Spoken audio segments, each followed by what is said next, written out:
Halo semua, selamat datang di alur cerita film After Movie. Gimana kabar kalian hari ini? Semoga sehat selalu dan dimudahkan segala urusannya. Kembali lagi dengan Mimin Tampan yang akan menceritakan sebuah film seru yang berjudul Code of Honor yang dirilis pada tahun 2016. Dibintangi oleh Steven Seagal, Helena Matson, Glenn Haver, dan masih banyak lagi aktor terkenal lainnya. Menceritakan seorang mantan jenderal pasukan khusus yang beraksi membasmi kejahatan di kotanya. Selepas kasus kematian anak dan istrinya akibat tertembak kelompok kartel yang sedang tawuran. Tak usah berlama-lama lagi, mari kita masuk ke filmnya. Semongkok.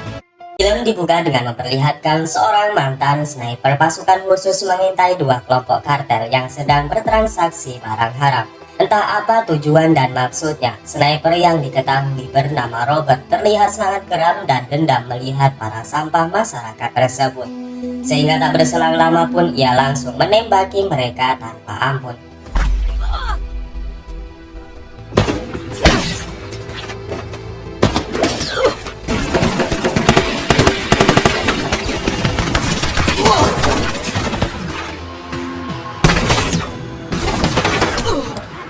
Merasa tak mampu melawan Robert, sebagian dari mereka berencana akan kabur menggunakan mobilnya. Namun ternyata Robert juga telah siap dengan bom yang ia letakkan di mobil itu.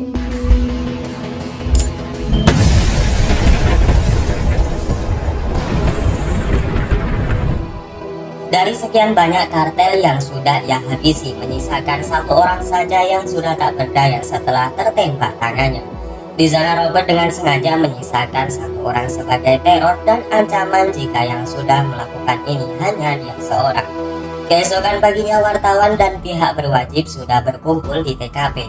Terlihat dari pihak kepolisian setempat seorang detektif yang bernama James akan mengambil kasus ini. Sempat dibingungkan kenapa terjadi pertumpahan darah yang amat mengerikan di kotanya. James mengira jika ini merupakan ulah dari pasukan khusus yang diperintahkan untuk menghabisi mereka semua. Yang padahal kita semua tahu jika Robert seorang dirilah yang sudah membantai dua kartel ini. Tak lama setelahnya James mencurigai seorang pria yang terlihat menyelidiki tempat ini. Namun ternyata pria tersebut mengaku dirinya adalah agen federal yang bernama Potter. Di sana Potter mengatakan kepada James jika ia mengetahui orang di balik penyerangan ini. Di lain sisi, seorang kartel yang dibiarkan hidup oleh Robert kembali menghadap bosnya. Di sana ia dipaksa mengatakan apa yang telah terjadi. Dengan ketakutan pria itu mengatakan jika penyerangan tersebut dilakukan oleh satu orang saja. Akan tetapi bosnya tidak percaya karena anak buahnya terkenal kejam dan tidak semudah itu untuk dikalahkan. Lalu pimpinan mereka yang bernama Romano menyuruh wakilnya segera menemukan orang yang telah menghabisi anggota mereka. Scene berlanjut ke sebuah bar di mana tempat ini sering dijadikan sebagai wadah para mafia dan pengedaran narkoba secara terang-terangan. Tak disangka Robert ternyata sedang duduk santuy di sana. Dengan menyedot cerutunya, Robert terlihat sedang mengamati sampah masyarakat dengan santuynya saling jual beli barang haram. Setelah ia mendapati targetnya, Robert lalu pergi begitu saja dengan meninggalkan sebuah tas besar di bawah meja. Bukan Robert namanya jika tidak memberikan kejutan, karena setelah ia keluar, Robert pun meledakkan tempat itu.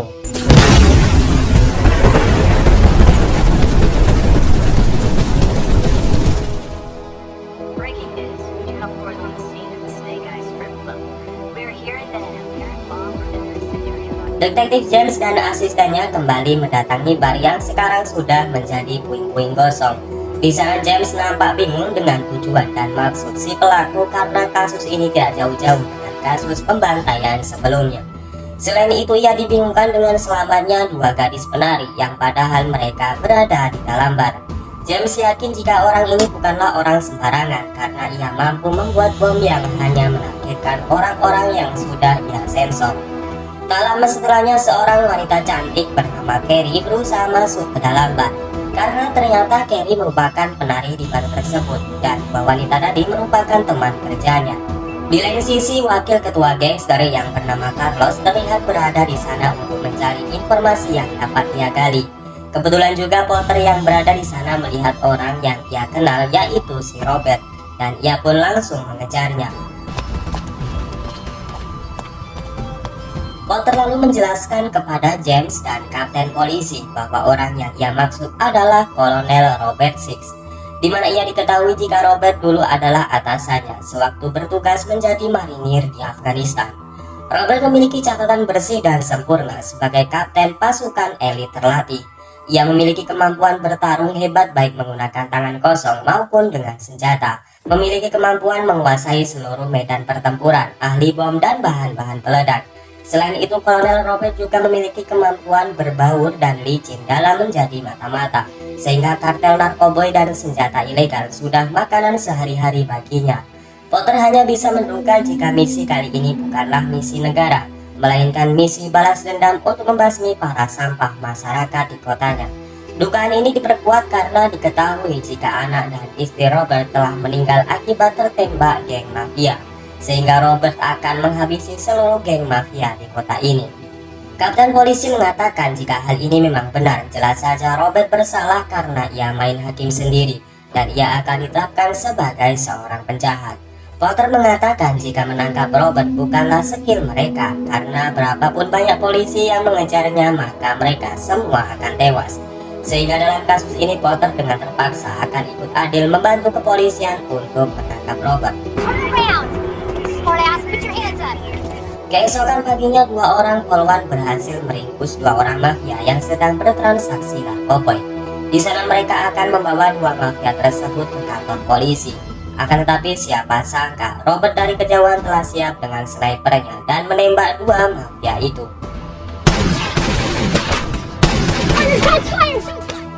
Romano, si pimpinan mafia, terlihat sangat geram karena selain anak buahnya dihabisi, sekarang salah satu barnya sudah hangus dengan debu. Carlos mengatakan jika seorang penari yang bernama Carrie mengaku jika sebelum kejadian ia melihat orang bertubuh besar mengerikan duduk di dalam bar. Mendengar hal itu, Romano lalu menyuruh Carlos untuk segera membawa Carrie ke hadapannya. I want this girl here. Now.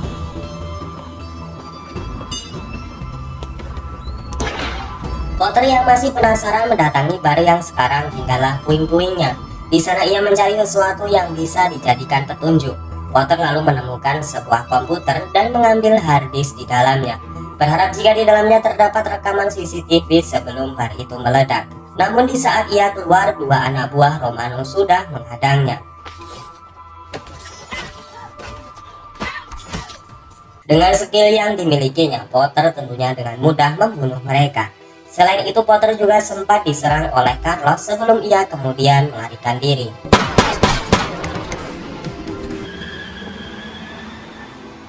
Scene kemudian berpindah ke sebuah tempat di mana seorang mafia tengah memalak uang lontenya. Di sana si mafia tidak sadar jika nyawanya sudah berada di tangan Robert.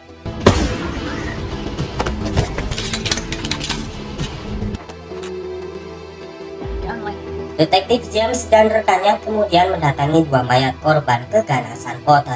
Mereka bingung dengan semua kejadian ini sehingga semakin menyulitkan penyelidikan. Sedangkan di rumahnya, Potter yang mendengar berita tentang kematian 2 orang mafia sedang memperbaiki harddisk yang ia temukan. Dari data di dalamnya, ia tidak menemukan rekaman CCTV, akan tetapi ia menemukan alamat di mana Carrie tinggal. Di lain sisi, Romano dan Carlos sedang melihat berita tentang kematian 2 anak buahnya. Pembawa berita juga menampilkan wajah Potter sebagai seorang yang telah dianggap mencurigakan. Carlos tentunya mengenali wajah Potter dan mengatakan jika pelaku yang membunuh 2 mafia itu adalah dirinya. Mendengar hal itu, Romano langsung menyuruh Carlos segera menangkap Potter dan juga Carrie. Saat Carrie hendak pergi, ternyata anak buah Romano sudah di sana dan menangkapnya. Carrie dipaksa untuk mengatakan siapa orang mengerikan yang pernah ia lihat di dalam bar sebelum terjadinya ledakan bom. Namun ternyata Potter juga sedang berada di sana. Dalam ketakutan, Carrie diancam agar tidak buka mulut kepada Potter. Melihat raut muka Carrie yang aneh, Potter langsung paham jika anak buah Romano sedang mengancamnya, sehingga dengan cepat Potter pun menghabisi mereka.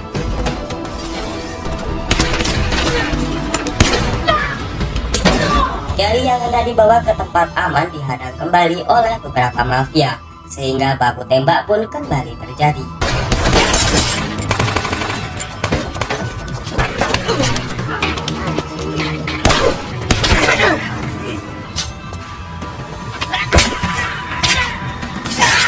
Potter hendak ditembak oleh seorang mafia yang patah tangannya.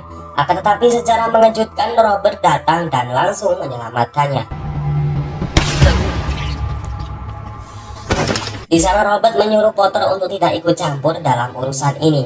Sebagai bawahannya, Potter paham jika selamanya ia tidak bisa menandingi kemampuan sang jenderal. Akan tetapi Potter mengatakan jika ia akan membuktikan suatu hal kepada Robert, karena tindakan ini adalah salah dan menyalahi aturan. Sebelum Robert pergi, ia menyuruh Potter menemuinya di klub setan nanti malam seorang diri. Di gedung pemerintahan terlihat Pak Wali Kota sedang berpidato jika ia akan menyuruh seluruh polisi untuk menghentikan orang yang sudah sewenang-wenang main hakim sendiri di kotanya. Dan di sini kita diberitahu jika Pak Wali Kota sudah berselingkuh dengan lontenya. Di sebuah tempat Robert sudah mengincar beberapa mafia yang sedang menunggu pembeli narkoboy. Dengan wajah tak bersalah sedikit pun, Robert lalu menembaki mereka semua.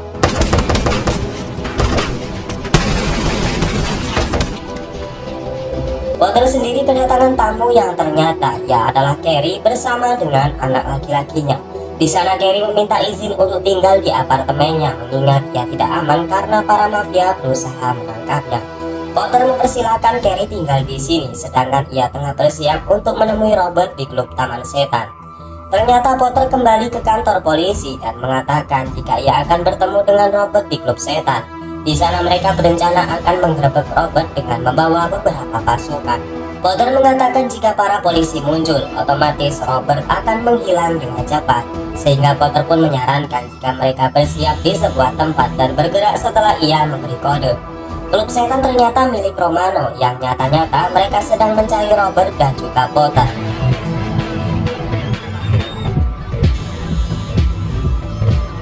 Setelah ia duduk di meja yang sama dengan Robert, Potter mengatakan kepada mantan jenderalnya untuk berhenti main hakim sendiri.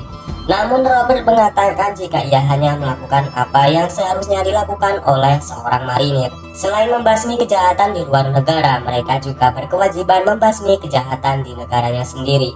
Adu mulut tersebut diakhiri dengan Potter yang menyuruh para polisi segera bergerak. Detective, get in here and let's take this son of a bitch down. You're not gonna shoot me.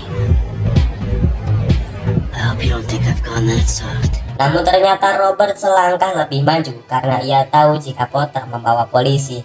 Maka ia telah memasang bom di tempat duduk Potter. Di sana Robert mengatakan jika Potter mengangkat sedikit saja bokongnya, maka dapat dipastikan bom akan meledak dan membunuh seluruh pengunjung di klub ini. Karena tak ingin orang tak bersalah menjadi korban selanjutnya, Potter pun membiarkan Robert untuk pergi. Carlos yang mengetahui Robert tengah di klubnya langsung menyuruh anggotanya segera menyerbu. Sehingga dengan membagongkan, Potter harus melawan para mafia tersebut tanpa sedikit pun mengangkat bokongnya.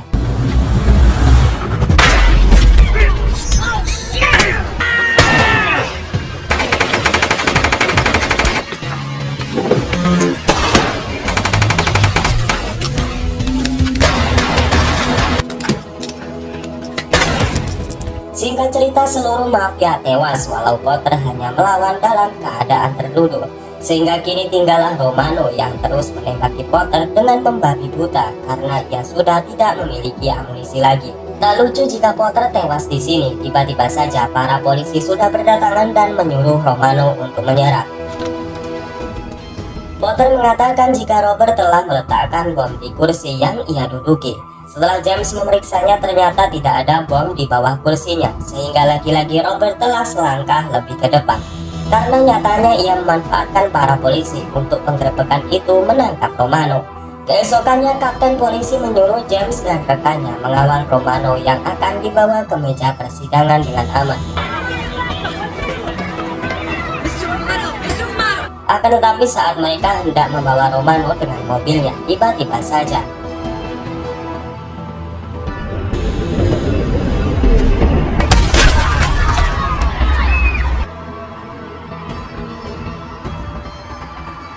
dengan jarak puluhan kilometer, Robert berhasil menembak tepat di kepala Romano, di mana sekali lagi ia tidak akan membiarkan sampah masyarakat, atau bisa dikatakan bos sampah masyarakat bisa hidup walau di penjara sekalipun. Pak Wali Kota kembali berpidato yang disiarkan TV nasional secara langsung. Di sana ia mengatakan jika orang yang main hakim sendiri ini bisa dikatakan ancaman negara atau bisa disebut dengan teroris, sehingga hal ini membuat Robert geram dengan mulut besar Pak Wali Kota. Untuk target selanjutnya yang akan ia habisi adalah Pak Wali Kota itu sendiri. Selain Robert yang tengah bersiap dengan senjatanya, Potter juga telah bersiap untuk menghentikan langkah mantan komandannya. Karena secara tidak langsung ia tahu jika pidato Pak Wali Kota tadi jelas saja memancing amarah komandannya.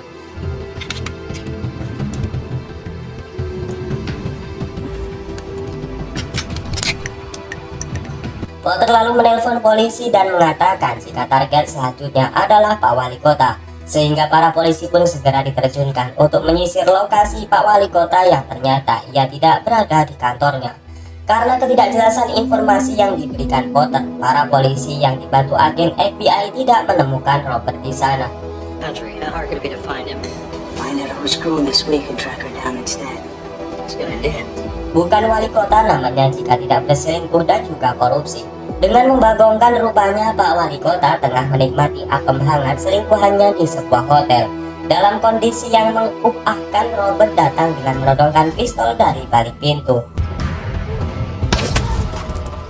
Di atas gedung hotel, Potter menodongkan pistol ke arah Robert, di mana dengan cepat Robert bisa membalikan keadaan.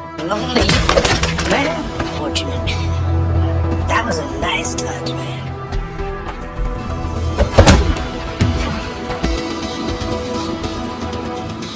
Para polisi yang telah mengetahui di mana Robert berada langsung dikerahkan menuju ke sana. Take it. Robert yang mengetahuinya langsung melarikan diri dan pergi ke sebuah gudang yang ternyata ia sedang memasang sebuah bom. Dari kejauhan, polisi yang berada di helikopter sudah berhasil mengunci keberadaan Robert dan akan segera menembakinya. Namun sebelum itu Robert lebih dulu meledakkan bom yang sudah ia aktifkan.